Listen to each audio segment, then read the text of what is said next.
বিখ্যাত এই হিন্দি গানটি সলমন রুশদি তার 1998 সালে লেখা দ্য স্যাটেনিক ভার্সেস নামক উপন্যাসের একটি চরিত্র গ্যাব্রিয়েলের মুখে ব্যবহার করেছেন।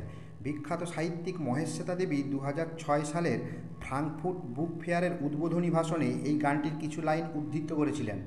2013 সালের অস্কারজয়ী সিনেমা গ্র্যাভিটিতে একজন মহাকাশচারীর মুখে এই গানটি শোনা গিয়েছিল।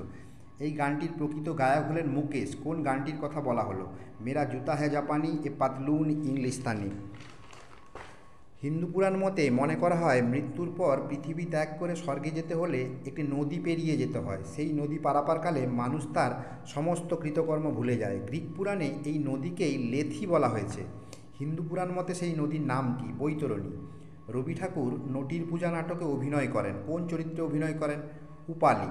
গুপী গায়েন ও বাঘা ভায়েন কে তো সবাই জানেন, কিন্তু বলতে পারেন গুপী ও বাঘার গ্রামের নাম কি? আমলকি ও হরিতকি। কাজী নজরুল ইসলাম কোন কবিতা লেখার জন্য 1 বছর জেল খাটেন? আনন্দময়ীর আগমনে।